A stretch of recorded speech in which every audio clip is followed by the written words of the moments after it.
96 Stunden auf der Flucht. Adrenalin pumpt durch die Adern. Kein Schlaf, kein Essen, nur Laufen. Jeder kann weglaufen, aber nicht jeder kann unsichtbar werden. Ich bin Monkey und ich gehöre zu Manhunt Staffel 3. Staffel 3.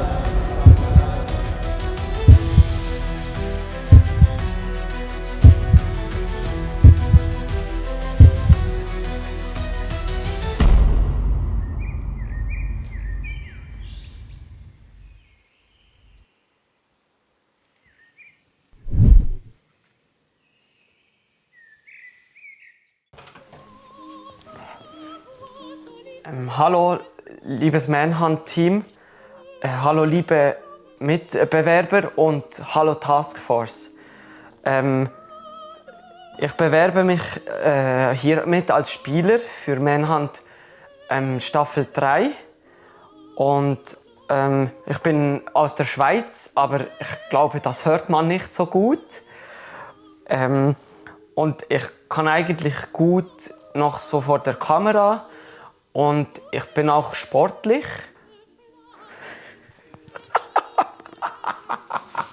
Dachtet ihr NPCs ernsthaft, da ist mal wieder ein langweiliger Schweizer? Da habt ihr aber falsch gedacht. Und damit Grüße an Nico. Weil wir Schweizer haben Pfupf im Arsch.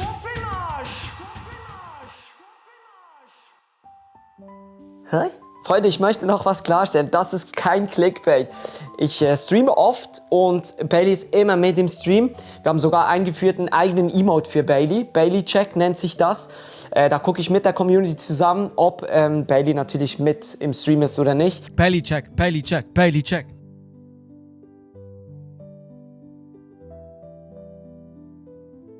Und ich würde mal sagen, so 85–90% ist Bailey mit im Stream. Und deswegen geht hier überhaupt nicht um Klicks zu machen. Ich kann nichts dafür. Er will, ich will nicht. High five. You fine. So, ich glaube, wir können starten. Bailey hat seinen Platz, ich habe meinen Platz. Let's go. Vielleicht noch ganz kurz zu diesem Ausraster vorhin. Das ist nicht unbedingt normal, außer vielleicht, wenn ich gegen 9-jährige Fortnite-Spieler 10-mal sterbe oder so. Dann drehe ich auch mal ein bisschen durch, aber sonst ist das eigentlich nicht die Regel. Ich bin Ivan und damit liege ich jetzt gerade meinen Real-Life-Name bei meiner Community, aber juckt.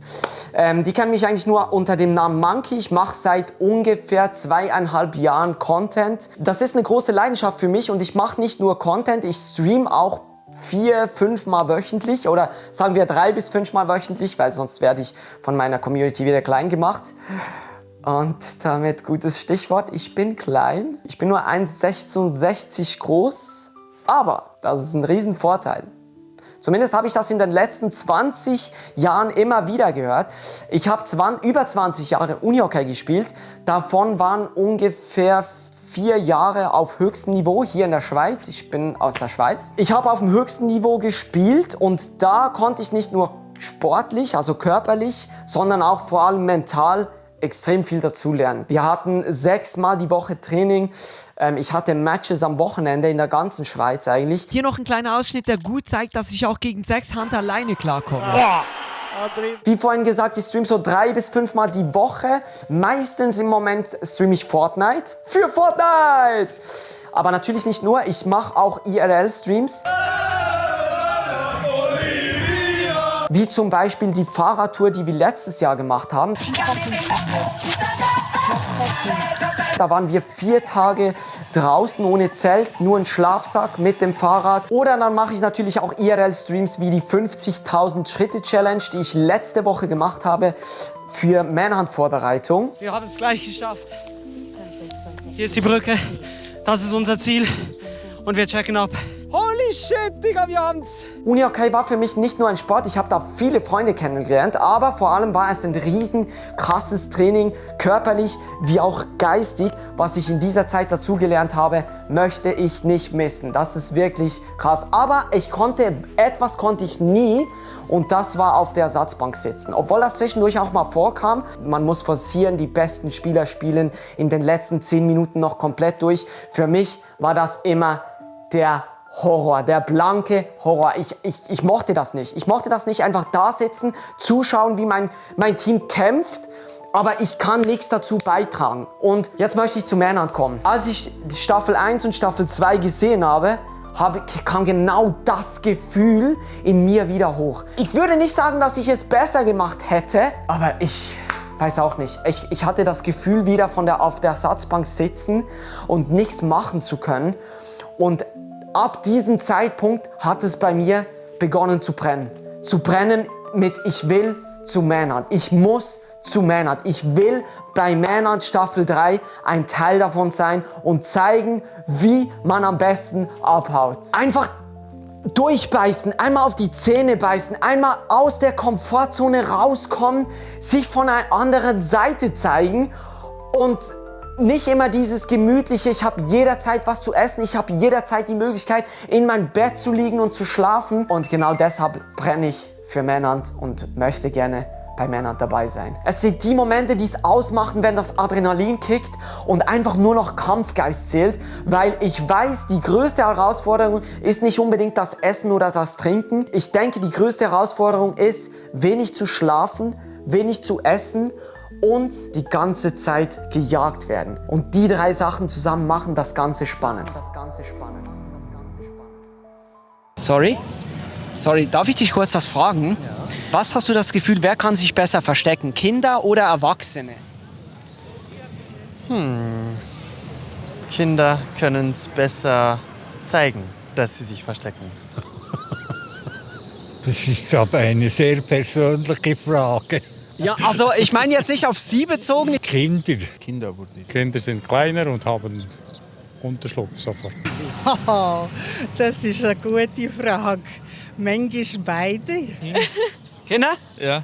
Ja, hat ja gesagt. Wieso Kinder? Kleiner.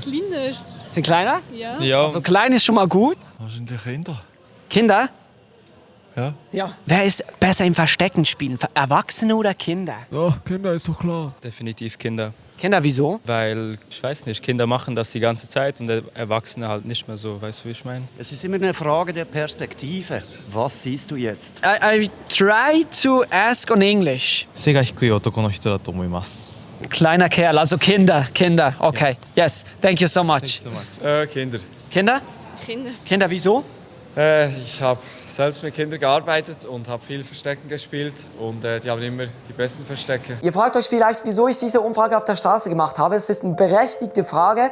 Ich arbeite seit über 15 Jahren mit Kindern zusammen in der Kita und ich habe da so einiges gelernt von den Kindern. Verstecken ist nicht nur ein Spiel, Verstecken ist ein Kunstwerk. Die Kinder verstecken sich an unmöglichen Orten und haben mir persönlich beigebracht, wie und wo man sich am besten versteckt. Die Kinder verstecken sich nicht nur, die werden eins mit der Umgebung, sodass man sie gefühlt gar nicht mehr finden kann. Es gab aber schon einige Tage, wo ich das Versteckenspielen abbrechen musste, weil ich die Kids einfach nicht gefunden habe. Die Kids halten mich natürlich auch sportlich, das ist aber nicht alles. Ich mache in meiner Freizeit sehr, sehr viel Sport. Wie gesagt, ich habe viel Unihockey gespielt, spiele gerne Fußball. Ich gehe momentan so 4 bis 5 Mal die Woche joggen.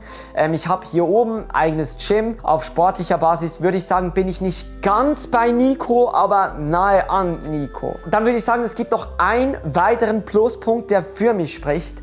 Und das ist meine Größe. Das kann man vielleicht im Video jetzt nicht sehen, aber ich bin verdammt klein. Und damit meine ich, ich bin wirklich klein. Bedeutet, ich kann mich gut verstecken und wenn ich gefunden werde, bin ich wendig und flink. Das habe ich die letzten 22 Jahre im Unihockey immer und immer wieder gehört. Dieser kleine, flinke Ivan, der geht mir auf die Eier. Das ist ein Riesenvorteil. Ich glaube jetzt tatsächlich habe ich genug über mich erzählt. Ich freue mich über eure Rückmeldung. Würde mich unglaublich freuen, wenn ich bei Männern 2025 Staffel 3 mit am Start wäre. Und jetzt würde ich sagen, Hashtag Monkey zu Männern. Taskforce, ihr könnt mich jagen, ihr werdet mich aber nicht kriegen. Ich bin Monkey und ich muss zu Männern Staffel 3.